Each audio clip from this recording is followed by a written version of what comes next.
Hi, this is Celeste Taylor, and you found yourself in the Gay Teachers Lounge.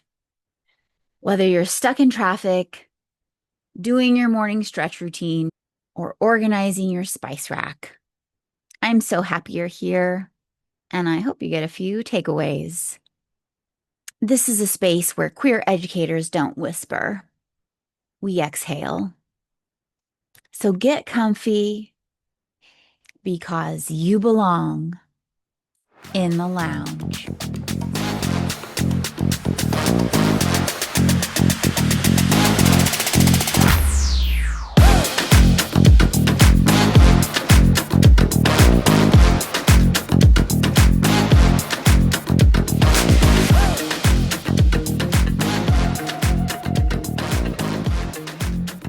Today in the lounge, I'm joined by a ninth grade English language arts teacher in his fifth year and someone who is fully, unapologetically out in his classroom, on his campus, and in life. He's currently in the process of revitalizing his school's Genders and Sexualities Alliance. He leads with inclusivity and advocacy at the core of his teaching philosophy. And he believes that visibility is not just personal, it's powerful. He's experienced discrimination from a student and is navigating that in real time. He balances accountability with compassion, and some of his students have told him that he's the first queer adult they've ever known in their lives. Today, we're talking about what it means to be visibly queer in education, how restorative justice can have a place in a classroom, and the mental health realities of being a queer educator right now. I'm so honored and excited to welcome our first queer cis male educator. Welcome to the Gay Teachers Lounge, Sky. Thank you so much for having me. I'm so happy to be here. Yes, thank you so much for coming on and welcome, welcome. To get us started, I know you're in year 5 and you're fully out in your Mhm. classroom and on campus. I'm wondering if you felt safe enough to be out as you began your teaching career, or if that's something that developed as you've gone on. I think it's definitely taken a little bit of getting used to, but I always say, like, I came out the womb like this, there's really no hiding it for me in my personal life, So as soon as I started teaching, I knew that was something that I wanted to be open about because, my straight coworkers, they get to be open about their sexuality. My first year teaching, I definitely was just getting my feet under me. But once I moved to the district I'm at now, in my interview process, I told them, sort of what I'm about. I asked them if I could hang up flags in my room, like if that was one of my questions, my qualifying questions for them. Like, can I hang up? I had a Black Lives Matter flag, and a queer flag that I wanted to hang up. So I wanted to make sure that was okay right off the bat. And then again, I've never really hidden it, which has been great. That is nice. I think asking those questions when we're interviewing is so helpful if the people on the other side of the table are being legit and real to our faces. Because I feel as though sometimes in certain situations, they just want bodies, they just need teachers. And so they'll tell us whatever we want to hear. And then I don't want to come off sounding negative about it, but I'm so glad your experience has been positive with that. For sure. One of the questions I asked them were what are the policies and procedures that they have in place to protect marginalized staff and students? Mm. And I interviewed at a few places where they didn't really have an answer, or they had a very like canned answer, like, well, we treat everybody. I was like, no, we're not going to cut it. Where I ended up landing, they had very specific answers. And I think they were relieved to find out that I was asking those types of questions. Okay, that's awesome. I love that. I love that for you. I love that for all other staff. Do you work with any other queer educators that you know of? Yeah, so I'm actually really lucky. There's a handful of other queer staff across sort of the like different the diaspora of queer life, right? I have one of my best friends at work, she's a lesbian, and she was very open about her partner and had pictures of them, and it was great to see that because I knew that I wanted that. But it's always scary, like, am I going to be the only one? Am I going to be sort of put on like a pedestal representing the queer community? And Mm. I always don't want to do that. I don't want to be the main voice. But yeah, I've been really lucky that a lot of the people in my close circle, especially, have been very queer affirming, if not queer themselves. I'm curious what that lesbian teaches on your campus. She's a history teacher, which I Okay. feel like totally fits. I'm the queer English teacher. She's the queer history teacher. We're like best friends too, which is great. Because I think there is this odd experience for English language arts teachers like you who get shat on more than, say, a queer math teacher. And I think that is because literature, choice, right? All of that, choices in literature and writing assignments and everything, for some reason, makes queer language arts teachers, I think, more susceptible to parent pushback Yeah. versus, say, a math or a science teacher for some reason. Yeah, and even for history, like, they are telling the history as facts, right? But my job is to teach children how to interpret things and to sort of my class is Introduction to Literature. So I'm really just introducing them to a bunch of different types of literature. Hmm. And luckily my school's pretty diverse racially. So incorporating those stories is easy to do. It's normal for them. But it does get a little bit more tricky when you start having discussions, especially with current events, you know? Yeah. And as an openly queer teacher, the kids will come to me and I'm almost expected to have some sort of lesson or some sort of response. And Hmm. sometimes really hard to do. 100%. But I am curious, what's your student body population? Mm. So I teach at a charter school. Mhm. It is a urban charter school they classify it as. So I think 70% of the kids come from Providence. I would say our biggest ethnic demographic would be Dominican and Puerto Rican. There's a lot of kids who come from different African countries, like Cape Verde comes to my mind. There's a lot from Uganda, but yeah, mostly people of color, mostly like black and brown students, which is great. I'm all about that. And how many students go to your charter I school? think it's a little over 300. It's luckily pretty small. That's what Um, I was wondering. The reason I was wondering is because how many queer students would you say will be joining this revitalized GSA you're getting started again?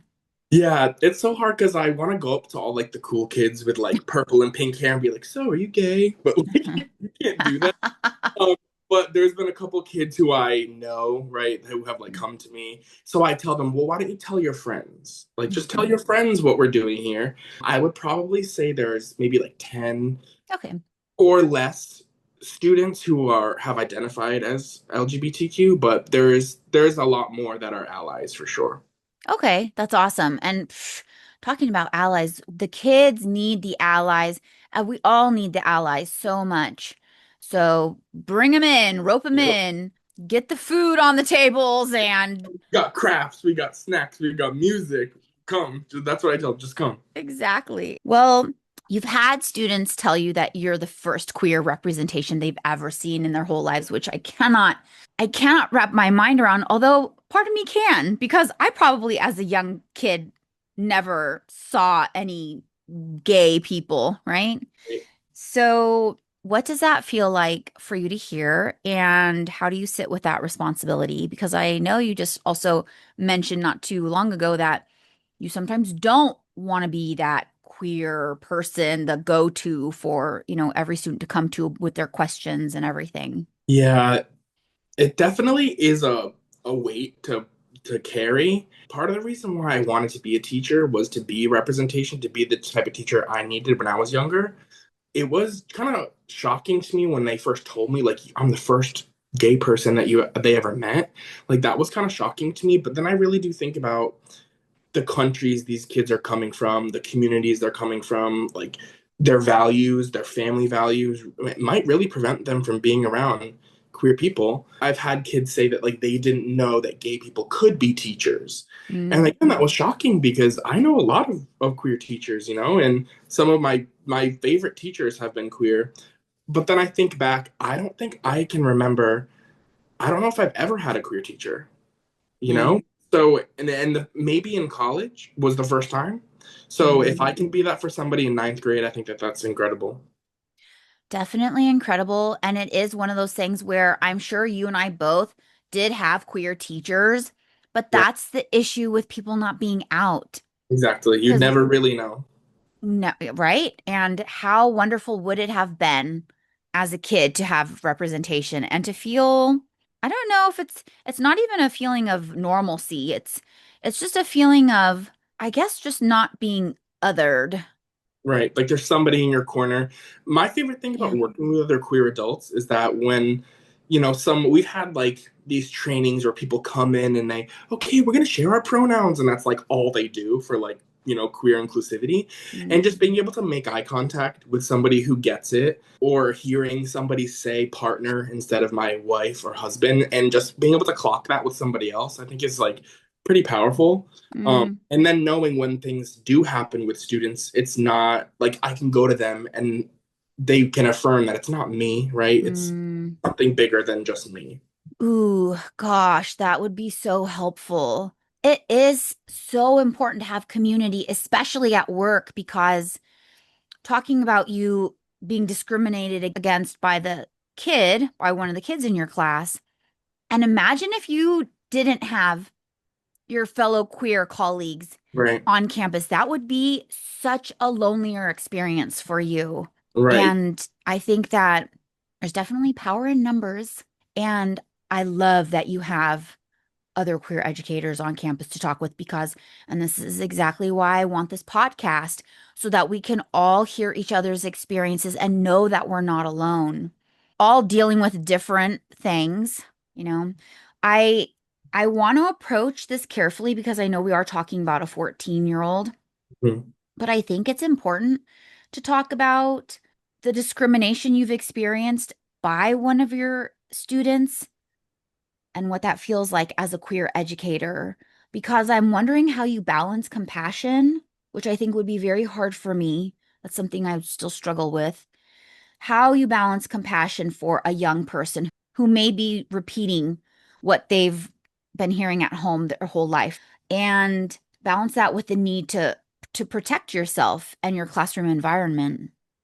Yeah, kind of going back even to having other queer staff, it really was them that fortified how I felt about the situation. I knew that something had to be done, not just for me, but for other students and staff that encountered students like that. And at first, I was willing to sort of let it ride and hope things would just work itself out. But it really was my queer teachers who said like, no, you need to like you should pursue this. You should like Mm, force them to take it more seriously, which has been scary because I never want to be the bad guy or have sort of my teaching be put under a microscope, every little thing I do mm, because of prejudice that these kids have. And there have been students that have been open with administration, like, oh, I don't want to be in his class. And, they kind of fish it out of them, well, because he's gay and my religion or my culture doesn't mess with that. And most of those kids I'm the only ninth grade teacher, so every ninth mm. grader has to have me. There's kind of no getting out of it. Oh. Um, so they've been able to deal with it and they realize that I'm not like flaunting it or I don't know, I'm not sort of, it's not embedded into every aspect of my education, but it does help lay the foundation for sure, which I think Mm, makes me a better teacher. And I think once kids can get through that, and fully see me as just like a human being, I think that that almost like it forces them to let their guard down a little bit, like they were wrong mm. about this, they were wrong about me. Now, what else are they wrong about? And it kind of leads to bigger discussions, which I Right. think is great. It is scary because I want swift accountability and I always say if I was in charge, things would be run differently, but there's a reason why I'm not in charge. So I kind of have to go through the motions and see where things pan out. One of the big things that I had asked for was like education, right? So I want to make sure this kid has social emotional health checkups. Like, is he Mm, talking with somebody about these issues that he's having, this prejudice that he has? mm, Um, and then just setting the expectation of if this happens in the future, what are the steps? What is going to happen if this happens again with him or with somebody else? That's tricky. I did not even clock that you would be the only ninth grade ELA teacher on your campus. That's crazy. Yeah. So it's a bit easier when I teach a film elective as well. Mm, So those kids they get pulled out of my class and it's like whatever. I don't care that much about that. But I do feel bad because I would not want to be in a class with somebody who I felt uncomfortable with as well. Um, right. but like you're uncomfortable because you think that I'm queer or that I have a flag on my wall or like something like that. That I don't feel too bad about. Like come and get to know me and then we'll move forward together. I'm wondering, and tell me if you don't want to talk about this, but is your admin getting involved to do some restorative justice because it's so hard when you are the person being harmed. So Right. it's not like you have to then wear that cap as an educator to, play mediator between two students. You are the person being harmed. So what what does that look like on your campus, and are you getting support from admin? Yes, the short answer is yes. The long answer is yes, but not in the way that I would want Mm, fully. It's kind of tricky because my school got a new administrator this year, and this incident happened within her first week of starting. So mm, this was sort of her first time dealing with something like this in our school, and not the first incident with this specific student. So I knew what mm. was going to happen, the way the school kind of runs things. Um, it's more behind the scenes that I felt less supported. They had another queer teacher, a queer staff member in on the meeting that the student really liked. And it was almost like they were putting us up against each other, like, well, Um, he doesn't think anything should happen further, but you do. And this student likes him, but doesn't like you. So his comment can't be homophobic because his preferred staff is a queer person, right. which has been tricky because you and I know not all queer people are the same. We don't all have the same experiences. Yeah, and frankly, where I kind of what it boils down to for me is that like slurs are just aren't appropriate. As a student and as a teacher, we should be protected from having those things hurled at us. So like these kids, they if they don't like the school, they can find a different school. It's a charter school so that they're electively, which is Mm. kind of an unpopular thing, and that's why I'm not in charge because if you don't like it, leave. Like that's what I want to say. But Yes. I know in my heart that to build community, you do have to have people that maybe you don't vibe with as well. Mm. But it's the safety aspect of it. Like, am I safe at school from this sort of hatred? Are other students safe? Those are the questions that I'm asking. And it doesn't sound like the answers to those questions are what we would want to hear, or Yeah. what would make you feel safe. From what I'm hearing from you, you don't necessarily feel safe in your own classroom. Well, it's tricky because, like I said, it's a small school, so everyone knows everybody. Mm. And as soon as these more serious conversations were happening, I knew that I would run into this family at the basketball games I go to or at after Mm. school events. And it's like, now what do I do? Do I shy away from those events? Mm. You know, Right. or do Right. I go and boldly stand in my truth and go? Which that's what I've been doing, but it's not comfortable, that's for It's sure. definitely not comfortable, and yeah, it just discolors every experience. Right. So it's unfortunate that, and do you have a partner or are you single? Yeah, I do have a partner. Okay. So, and then do they go with you to these events or No, no? they haven't, but that's kind of been one of the things. One of the complaints has been this is tricky to talk about, but there was a student who saw me and my partner out in the real world and then came to school like, oh, I saw your partner, you were that dreadhead, because my partner is Afro-Latino, he has locks. And then that sort of spitballed into this thing where now parents are uncomfortable with me as their teacher because I have a partner that resembles students that I teach, which is an absurd thing, like an absurd gap to even bridge with that. Right. That's been tricky for me because I want to be out in the world. I am going to be out in the world with my partner, but now my professionalism is being questioned because he's the same color as the students that I teach, which that would not Wow. happen to straight teachers. It just wouldn't. It wouldn't, 100% wouldn't. And also from sheer demographics, what you shared with us, minutes ago, it's no different than me. I am in a very predominantly Latinx area. So the percentage that I shall mate or, I shall partner up with a Latinx gal is quite high because they are the women around me, Right. right? But it's So, being like used against me. It's being used as this leverage, like comments that people have made about me in school, just in general, right? Are being brought up in these larger conversations about restorative practice, right? Like, what is enough? Is it mm, enough just to have one conversation?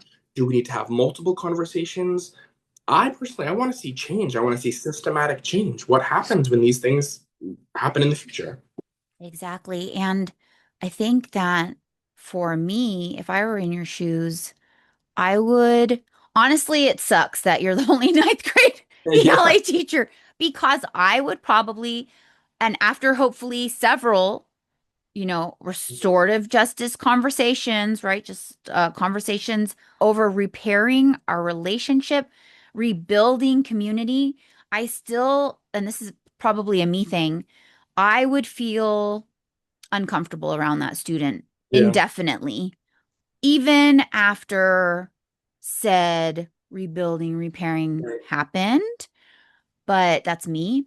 And I would make a request to have the student taken out of my class. But if you're the only teacher, Well, and it's tricky because we're a small school, so a lot of families come to this school, right? So mm, there's cousins and sisters and brothers and neighbors of these kids, and it's like it's a lot more tricky. I wish it was cut and dry, and that's kind of why I think I've been struggling with my administration.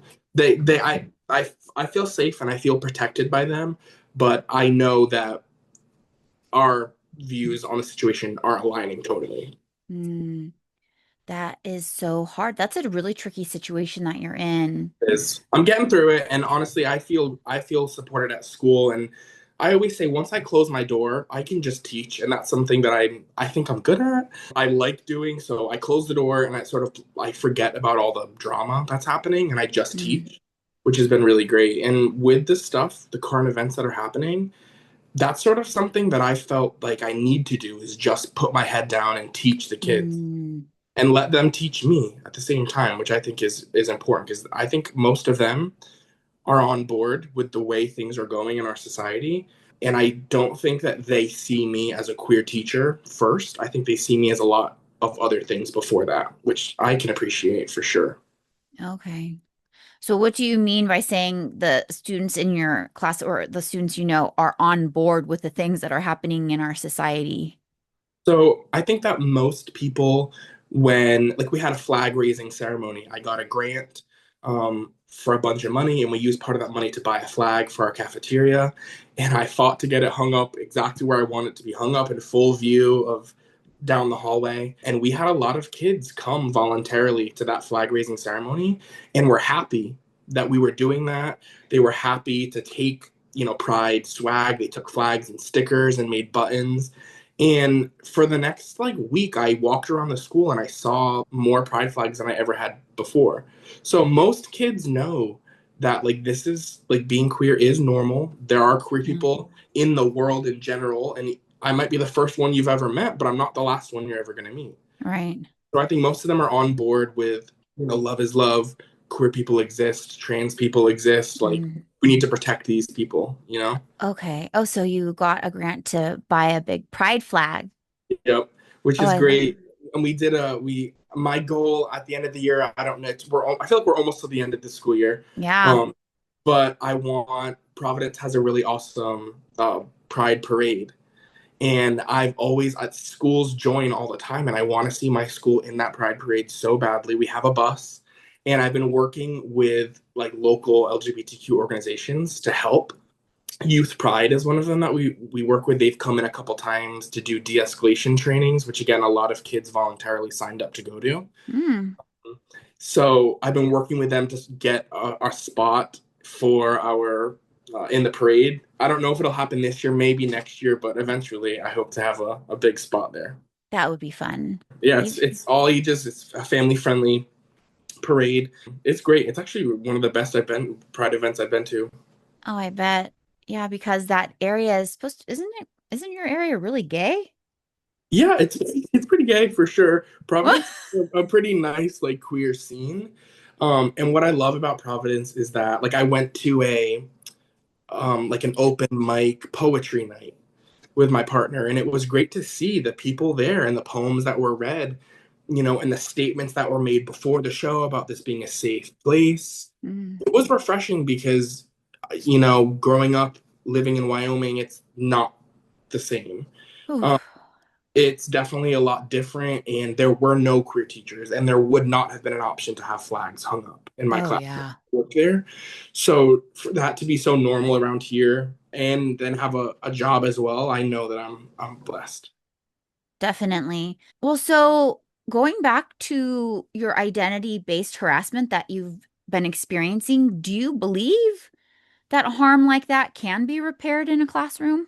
I want to say yes, like the optimist in me says yes, and I've seen it with other students. I've seen a turnaround when Okay. I get them in ninth grade, and then I see them again in 12th grade or beyond.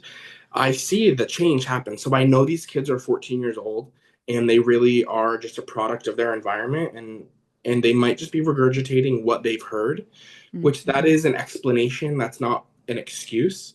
right. So I think I want to say yes, it can be. I don't know, like in this specific situation, yes, but I think in general, yeah. And, as an educator, I'm all about learning myself. So how is my response going to change after this? How am I going to teach differently moving forward, hopefully in a Mm, positive way? hopefully. I know. I think there would be a piece of me that would just completely ignore the fact that that student is in my class because I would feel so unsafe around that student. Mhm. That's Yeah, me. there was a moment where the word flaunt was thrown around, like I'm flaunting my sexuality, which I think is crazy because having a flag in my room or I have a little flag on my lanyard, my Mm, lanyard, to me, that's not flaunting anything, and just yeah, existing isn't flaunting it. right. But for like 5 seconds, I was like, you know what? I'm gonna take my flags off. And then I was like, no, no, totally not the way I'm gonna respond to this, I'm Right. not gonna stop what I'm doing, because I'm experiencing this stuff because I'm an adult. So as long as I can regulate my emotions, I Mm, can understand kids that are dysregulated and maybe have some internal mm, stuff going on, you know. right. That's so true. That's a whole other piece. Yeah, Mhm. that it's probably very applicable in this Right. situation. I mean, I don't know the kid, but okay, well, so on the flip side, you're revitalizing your school's GSA. Clap, Yes. clap, clap. I'm Congratulations. so I'm so happy about it. The kids that go, there's one student in particular. They're a senior now, and I tried this my first year at this school, and it was just them and I at the end of the day. And I was like, well, this is kind of awkward, but let's make a queer playlist. And we talked about music and we talked about movies. And I want to get into the deeper stuff. At the flag Mm, raising ceremony, I said, after this break coming up, which we're just coming back from, that I was going to have lessons geared towards the different colors of a pride flag, right? So like for green, mm, we'd explore nature and we'd talk about how like, nature is involved with being queer and it's natural and there are other species. And so I have like little mini lessons mm. for that stuff. And we're doing crafts and of course it's like snowy and miserable and cold here, so we can't go outside and do anything fun. But I want to get us outside and just being, free and able to be ourselves there. I think that's brilliant. And now you were saying about 10 kids who go. Yep, That's hopefully, awesome. It'll keep growing. for sure. And because I would say you'd need at least 30. Isn't that Right. the percentage, right? No, if we do the math. Well, that would be 10% of the school, which would be great. I think we can get there. I Yeah, think we can get close to there at least. I think you can too. And I'm wondering, do you have any support from other staff on campus? Like that lesbian teacher friend you were mentioning, is she also involved? Are they involved? Yeah, so it's tricky because since my school is so small, honestly, teachers in general are stretched really thin. Mm, So everyone's kind of, we have our own little pocket of the school that we run. So it's like running like college programs or running student council, like those things are kind of already picked up by people. So okay. I am the only one sort of championing this. Of course, there are people who want to be involved, you know? Um, but it's my room, it's my class. So it's hard, but they're on board. I just tricky because we're all so busy for sure. Mm. I've been thinking because I don't know if you follow me that closely, but I'm not teaching right now. Well, And, so I love to talk about myself as though I'm an active teacher. But I have been thinking about reaching out to my local high schools to see if they would be interested in having me come in as a guest for their GSA. So, as a GSA advisor, is that something you would recommend me do? I think that would be so awesome, Yeah, especially because you kind of have this bank of queer teachers and their testimonies, what they've mm, experienced, and that's different true. conversations. When I was watching your other episodes, it was great, sort of the variety of things you talk about. So I Mm, think having those conversations with kids, and then like I wanna ask the kids in my GSA, like, why do you guys even want to come? Like it'd be so much mm, easier just to not to put yeah, yourself out there. right. And like they've written, you're the first queer teacher I've met. You're the first person who I came out to. And that was like crazy for me to hear for the first time. And it's like, well, what made me the person? Like, yeah, Mm, I'm queer and I'm pretty open about it, but there are other nice enough teachers that you could come out to. So I would love to hear from like from students, their perspective on what it means to be queer in school as a student. yeah, I definitely would be interested in hearing about their experiences too, in especially our current climate. Hmm. It's interesting because I feel as though being gay has never been cool. However, I would like to think that queer students, queer people in general, got to a place in society where we weren't the ick, Right. right? Like we weren't the like, oh, you're gay. Okay. I would like to think that there was a moment where, and it was all over TikTok, even I think a year or two ago, where lesbians were saying, "Oh, lesbians, we're having our moment now. It's so it to be a lesbian now." And I'm thinking, okay, sure, let's see how long this lasts, Wait, right? come on. I think that unfortunately the focus of these like conservative regimes has shifted away from being gay, and now trans is the debate, right? The trans Mm, debate, which is of course so disheartening to me. Like we know that queer people are the foundation of the LGBTQ community, and without them we really wouldn't have the benefits we have, that we can celebrate. So the fact that sort of the gays have won the culture war and now it's being shifted onto mm, gender identity has been mm, really shocking. And this whole movement of like protecting the children, but mm, totally ignoring trans and queer children, right, it's shocking to see. And unfortunately, it has become more normalized, right? To not want these things in school or not want like these ideas or these people really. right. These people, as in queer people? Queer people, yeah, like they don't. Some people, I'm sure, would agree that I shouldn't be a teacher. Mm, Um, which in some places and in some times that would have been enough to get me kicked out or enough to, discredit the work that I've done. yeah. How does intersectionality play a role in your day to day? Well, like I said, I definitely serve like a wide variety of students, ethnicity wise. So I am mindful that their cultural experiences are different than mine. I recognize my white privilege, especially with the students that I am tasked with teaching. I try to be culturally sensitive to them. And yeah, I grew up here, but I spent a lot of my time in a place where there was not a lot of diversity. So I Mm, also can understand sort of the small town, like Midwest mindset more than people who maybe just spent their whole life living in a city. But also I'm from the city as well. So I can understand what it's like to have a robust queer community and that be accepted in your city. So I think, and as a man as well, I recognize as a cisgendered man, I recognize my privilege.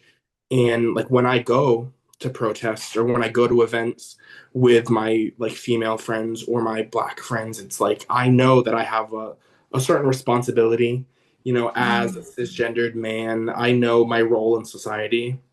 And I try to do my best, to lift everybody up. That's all we can do, right? Is just Right. our best. I think that not enough people stop and think about the things that you've taken the time to stop and think about. So you have a feather in your cap already from me. I'm wondering all these layers, how do you see all these layers affecting you and queer students nowadays? I know when I was in ninth grade, the things that I was experiencing, some students will never understand sort of the internal turmoil that Mm, you experience as a queer person, trying to accept it within yourself and then trying to be accepted in society. And then on top of just the normal adolescence, growing up and being accepted just for being a human, right. I can understand more, I think, about what these kids are going through. I always try to meet them where they're at because I know that in the 4 years I know them, they're going to change so much. And I Mm. celebrate that with them. I say, you guys you're not even real humans yet. I tell them, your brains aren't even like fully human yet. Like, give Right. yourself time, give yourself grace, give each other grace. So I try at least to meet the kids where they're at and to at least affirm who they are outside of what society tells them they have to be. Nice. I think being a high school teacher is not for the faint of heart. Yeah. Because it's tricky, right? Because so Tricky. many of the kids act like they are full-blown adults and that Right. they know everything Right. and you can't tell them anything. And that is a really hard energy for me to engage with. Yeah. And I don't know how y'all do it. Yeah, I think it takes I think it takes someone being extremely comfortable with themselves to Yeah. be able to engage with these kids because even I went through it even with my 11-year-old sixth graders who thought, that they were full-blown adults and don't tell them nothing and all this, right? Right. And I was just it was like this tug of war internally I would have every day of just, well, I am not going to help them because Mhm. they're little punks and they are telling me that they don't need my help, but I know that they need my Right. help. How do you navigate that? Because I just would want to check out every day. It definitely checking out definitely something that I want to do all the time.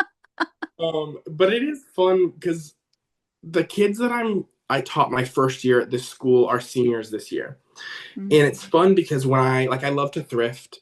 So yeah. sometimes I'll be at the thrift store and I'll see some kids from my school. And then, it's a moment where like they look at me, I look at them. We're going to the same restaurants, all the cool, trendy places in town.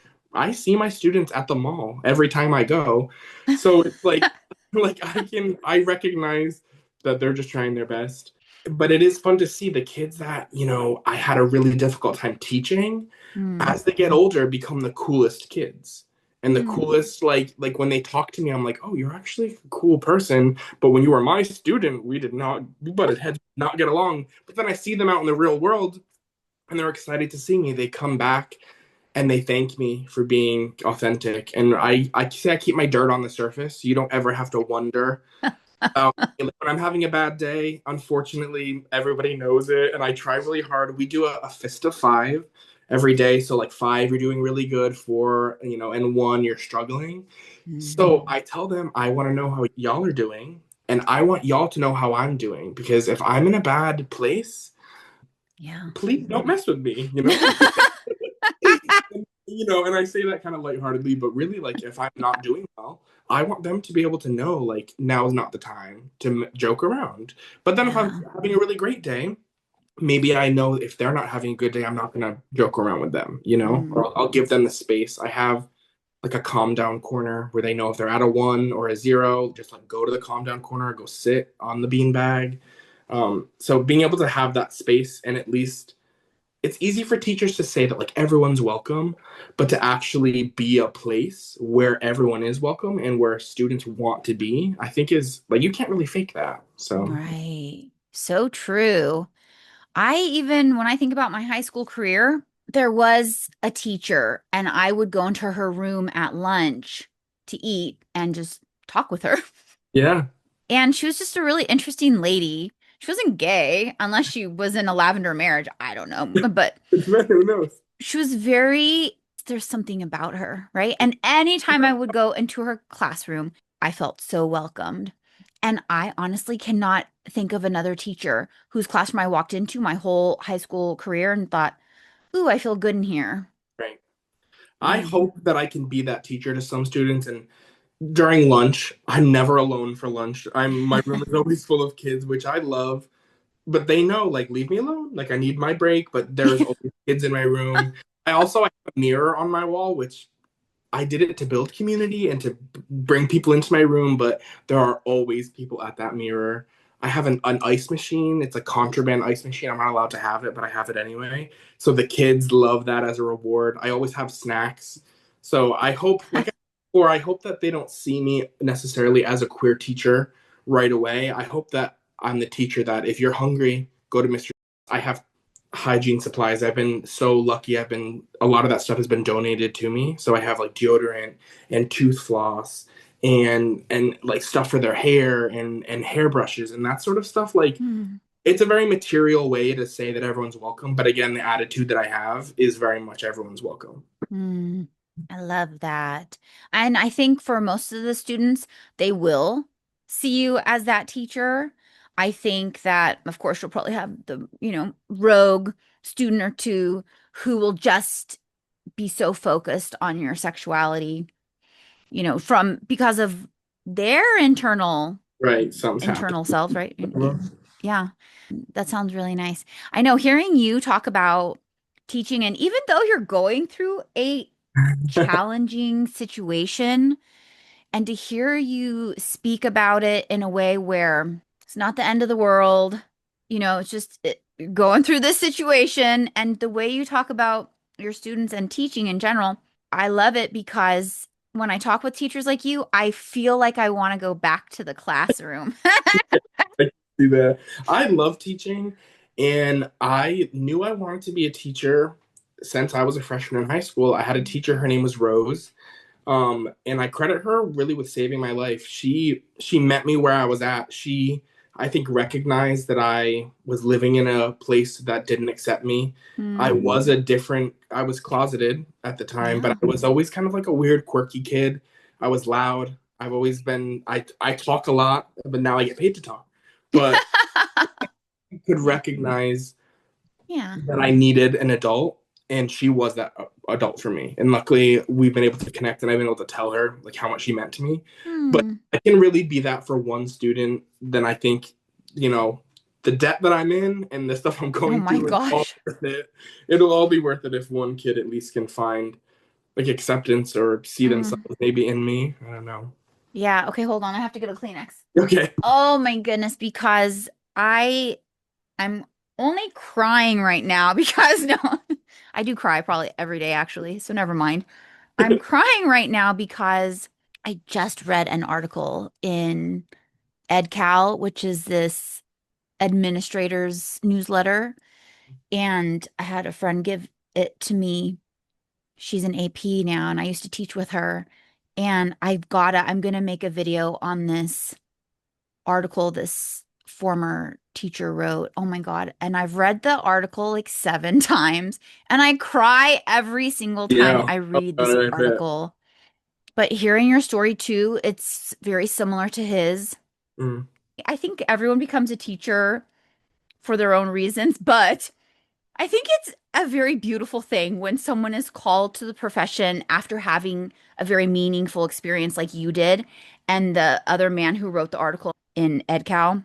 I hope that they know that I do love them, and I really do appreciate them seeing me as a full real teacher, because for a while I thought, of myself as less than and as somebody Mm. who like I want to be a safe adult for sure for kids, and I didn't know if I would have that opportunity, but I do. I'm a teacher, so I've done it. You are a teacher. Exactly. Well, what do you think it would mean for schools to move from tolerating queer identities Mhm. to actually celebrating them? What I want to see from schools mostly is outlined in their mission, Mm. social justice in some capacity, that we are protecting queer people, right? We're raising capable adults. There are queer people in the real world. There's going to be queer people at school. Clear and really direct consequences for breaking those sort of norms and breaking the trust that we have in school, like homophobic comments or actions. And definitely, like when you walk into like a cafe, you see that there's a like a pride sticker on the wall. Sometimes it's small gestures like that that let people know that they're safe. So being more open about that at school, as soon as you enter, you know this is a safe place or not a safe place. Like I would want to know the school I'm sending my kids to if it was a safe place for them or not. 100%. In addition to just the sort of social stuff, I think the curriculum, I am lucky that I have freedom in what I'm teaching, but we still follow a curriculum. So having explicitly queer and trans stories built in, Yeah. allowing to have those discussions, and sort of not taking no for an answer. Like we are gonna be reading this story. I don't know with the way things are going in the world. You know, I'm sure there are workarounds for people who really don't want to, but I think if we set a really hard line, especially in public schools, that this is something we're going to be talking about, Yeah. it's normal. We are Right. celebrating it, you know, and not Right. just tolerating it. Right. And including it, like, it's not a big deal. It Yeah, just is. just is.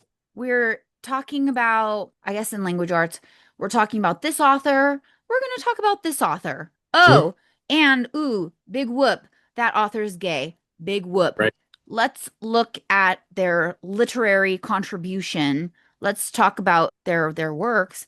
I was looking into queer literature for ninth graders. Mm, Really interesting because the books that I was coming across, I went into more of a deep dive because it's really interesting about queer literature at that ninth grade level, which we're talking 14 years old. mm. I want to say the three books that I started looking into all have sex in them. And I know we're in 2026, but my teacher brain and my gay teacher brain and my teacher brain that's dealt with so much parent pushback automatically goes to how the hell am I going to have my kids read this if there's fucking sex in it and they're 14?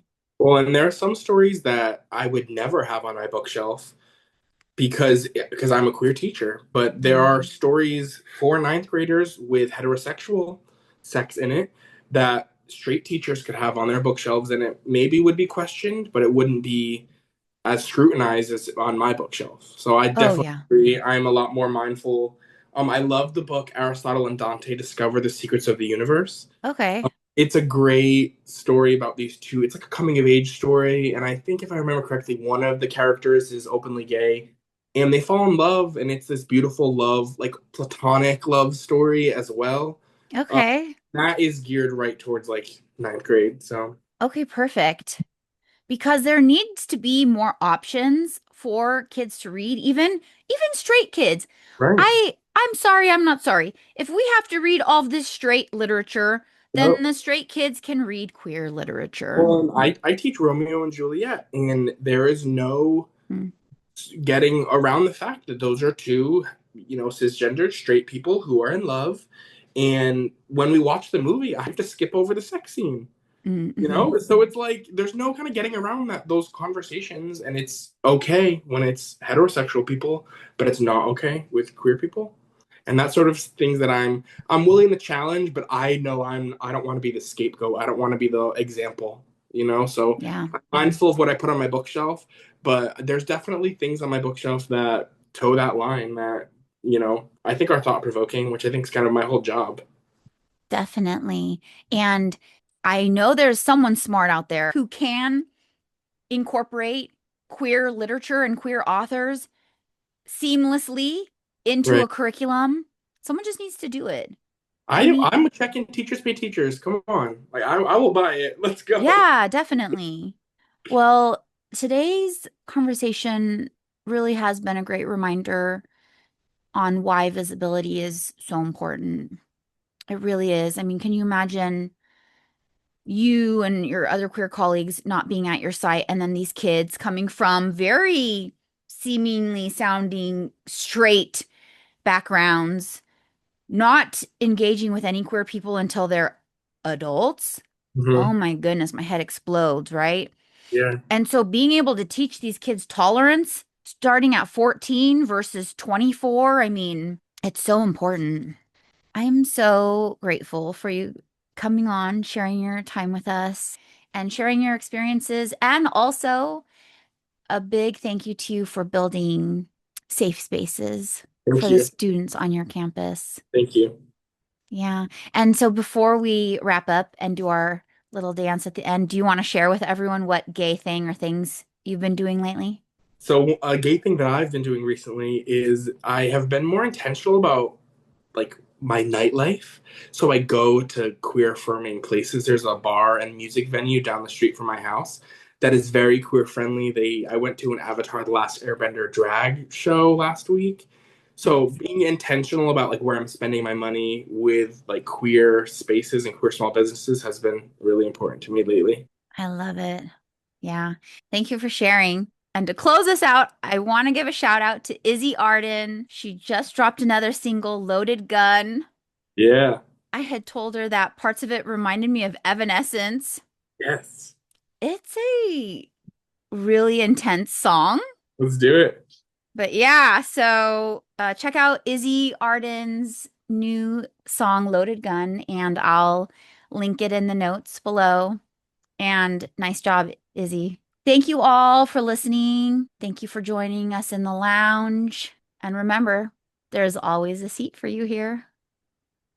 And here comes the outro music. Yeah.